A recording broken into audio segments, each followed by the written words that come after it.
Bonjour à toutes et à tous. Je suis très heureux de vous accueillir ce matin pour cette 32e édition de nos colloques Chimie et que nous avons décidé de consacrer aujourd'hui au thème de l'eau. Et manifestement, puisque nous avons plus de 1100 inscrits, et parmi ces 1100 inscrits, plus de 700 élèves et leurs enseignants qui participent à ce colloque, je pense que le thème est un thème d'intérêt pour vous tous.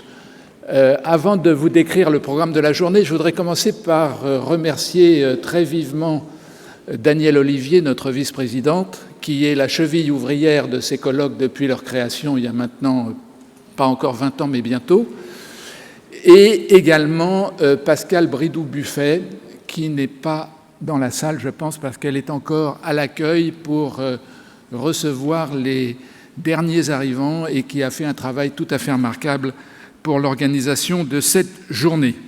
Alors, s'il était besoin de prouver la pertinence du sujet de l'eau, je vous renverrai un dernier rapport récent de l'ONU qui fait état du fait que sur notre planète, près de 3 milliards de personnes et plus de la moitié de la production alimentaire sont dans des zones qui connaissent aujourd'hui un assèchement ou une instabilité dans la ressource en eau.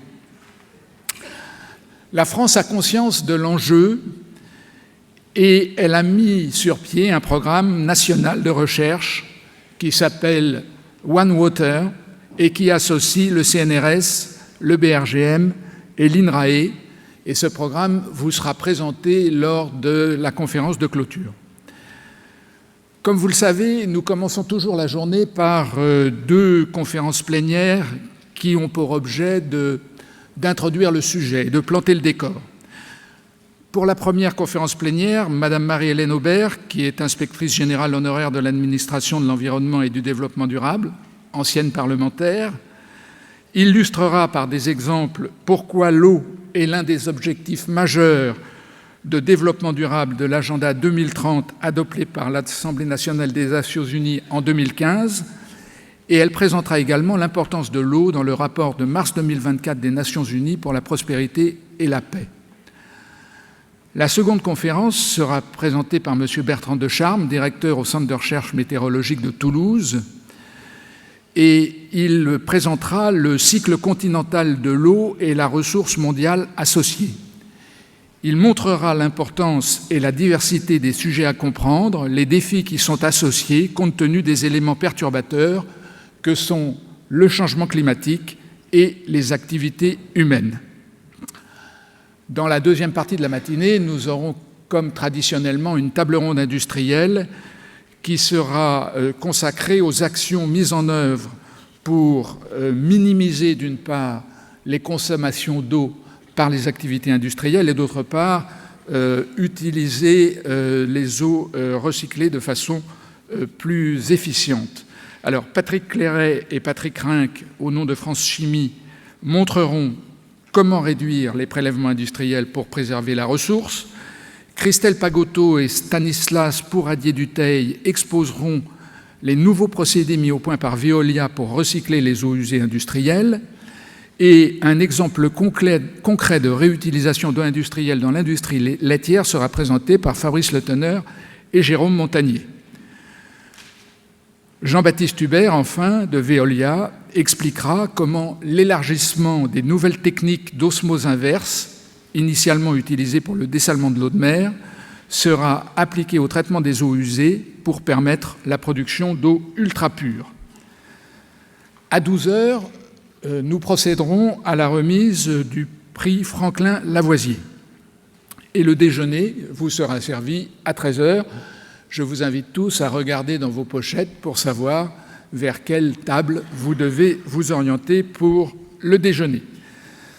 L'après-midi est consacré davantage à l'innovation dans une session que nous avons appelée « Eau et innovation ».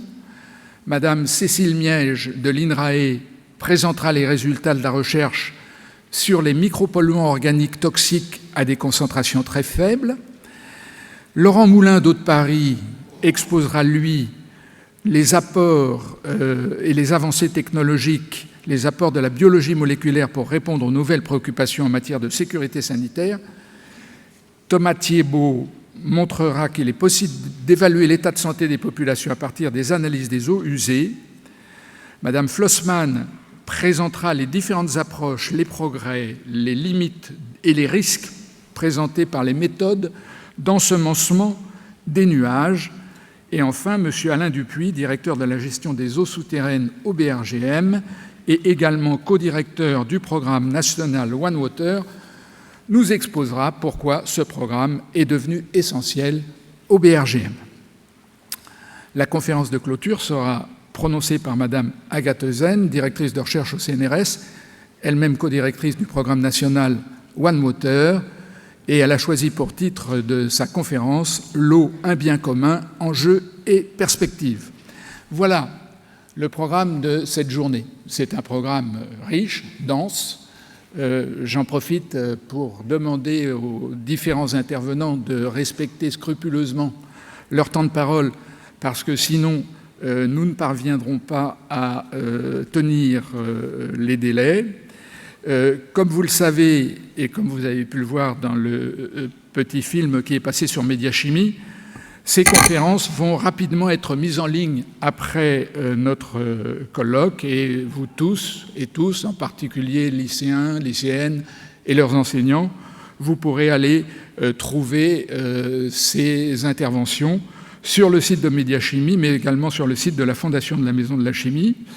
Et puis, sur la médiathèque Médiachimie, vous trouverez des informations pertinentes, comme cela vous a été expliqué tout à l'heure, concernant les divers aspects de la chimie. Je vous souhaite à toutes et à tous une très bonne journée et j'appelle Madame Aubert et Monsieur Decharme à me rejoindre pour les conférences d'ouverture.